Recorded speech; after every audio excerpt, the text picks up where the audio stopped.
Hi friends, இன்றைக்கி வந்துட்டு நான் வந்து அரைச்சி விட்ட சாம்பார் தான் வச்சேன். புரட்டாசி மாதம் அந்த 2வது சனிக்கிழமைக்கு ரொம்ப டேஸ்ட்டாக வந்திருக்கு. அதுக்கு எப்படின்னு பார்க்கலாம். நான் வந்து 100 கிராம் அளவுக்கு துவரம்பருப்பு எடுத்திருக்கேன். அதில் வந்து மீடியம் சைஸ் வந்து பெரிய வெங்காயமும் 2 மீடியம் சைஸ் தக்காளியும் கட் பண்ணி அதில் பெருங்காயத்தூள் போட்டு மஞ்சத்தூள் போட்டு வேக வச்சு எடுத்துருக்கேன். இப்போ வந்துட்டு நம்ம மசாலா வந்து எப்படி அரைக்கணும்னு பார்க்கலாம். நான் ஒரு ஸ்பூன் காட்டினேன். அந்த ஸ்பூன் அளவால் 2 ஸ்பூன் வந்துட்டு தனியா, 1/4 ஸ்பூன் வந்து துவரம்பருப்பு, 1/4 ஸ்பூன் கடலைப்பருப்பு, 1/4 ஸ்பூன் மிளகு, 1/4 ஸ்பூன் ஜீரகம், 6 வரமிளகா.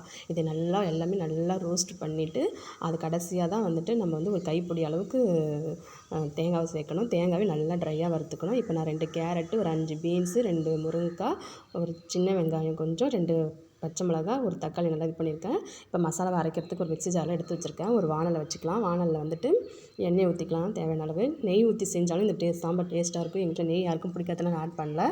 இப்போ கடுகு போட்டுட்டேன். கடுகு பொரிஞ்சிட்டே இருக்கும்போது நம்ம வந்து ஒரு 1/4 ஸ்பூன் வந்துட்டு வெந்தயம் சேர்த்துக்கலாம். வெந்தயம் சேர்த்திங்கன்னா இந்த சாம்பார் ரொம்ப டேஸ்ட்டாக இருக்கும். நல்லா வாசனையும் நல்லா இருக்கும். அதனால தான். இப்போ இது பொரிஞ்ச பிறகு நம்ம வந்து பச்சை மிளகாவை கீரி போட தேவை. ஜஸ்ட் அது உடச்சி போட்டால் போதும். ஏன்னா அது வாசனைக்காக தான் போடுறோம். இப்போ சின்ன வெங்காயத்தை நான் 2 கட் பண்ணி பாதியாக கட் பண்ணி போட்டிருக்கேன். இப்போ தாராளமாகவே என்ன பண்ணுறது, கருவேப்பிலை கொத்தை ஆட் பண்ணிக்கலாம். இப்போ கட் பண்ணி வச்சுருக்க ஒரு தக்காளி ஆட் பண்ணிவிட்டு இது நல்லா வதக்கி விட்டுடுங்க. இது நல்லா வதங்கின பிறகு நம்ம வந்து கட் பண்ணி வச்சுருக்க எல்லா காய்கறியும் போட்டுக்கலாம்.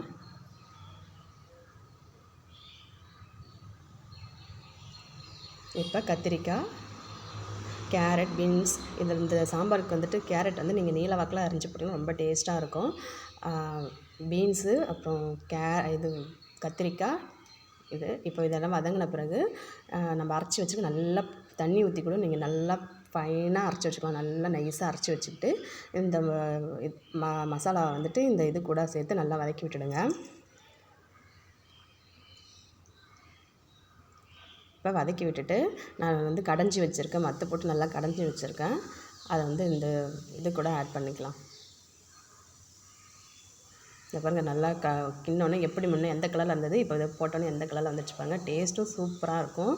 இப்போ வந்துட்டு தேவையான அளவு உப்பு போட்டு இது வந்துட்டு ஒரு கொதி வந்த பிறகு நம்ம வந்து முருங்கைக்காய் ஆட் பண்ணிக்கலாம். ஃபஸ்ட் டைம் முருங்கைக்காய் போட்டிங்கன்னா அந்தளவுக்கு நல்லா இருக்காது சாம்பார். இப்போ வந்துட்டு முருங்கைக்காவை நான் 2 முருங்கைக்காவை பிஞ்சு முருங்கைக்காவாக நான் பார்த்து வாங்கியிருக்கேன். அதை வந்து ஆட் பண்ணிக்கிறேன்.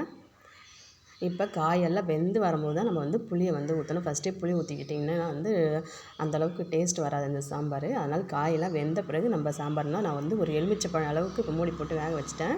இப்போ வந்து ஒரு இந்த பாருங்கள், நல்லா காயெல்லாம் வெந்துட்டு நல்லா சூப்பராக வந்துடுச்சு. இப்போ வந்துட்டு நான் ஒரு எலுமிச்சைப்பழம் சைஸ்க்கு புளியை ஊற வச்சு வச்சுருந்தேன். அதை நல்லா வடிகட்டி ஃபில்டர் பண்ணி எடுத்துட்டேன். இப்போ காயெல்லாம் வெந்த பிறகு இந்த புளியை நான் ஆட் பண்ணிக்கிறேன். இது டிஃபனுக்கும் சூப்பராக இருக்கும், ரைஸ்க்கும் செம்ம டேஸ்ட்டாக இருக்கும். இப்போ நான் ஒரு கொத்தமல்லி தழை தூவிட்டேன். இப்போ சாம்பார் நல்லா கொதிக்குது பாருங்கள். ஓரத்தில் அப்படியே நம்ம ஊற்றின எண்ணெய்லாம் சைடில் வந்துச்சு. அப்போ கரெக்டான பதம். இப்போ சாம்பாருக்கு வந்துட்டு நான் வந்து இந்த சாம்பாருக்கு வந்துட்டு சவு கூட்டு, கடலைப்பருப்பு வடை, அப்பளம், பாசிப்பருப்பு பாயாசம் செஞ்சுருக்கேன். இந்த காம்பினேஷனை நீங்களும் ட்ரை பண்ணி பாருங்கள். தேங்க்யூ.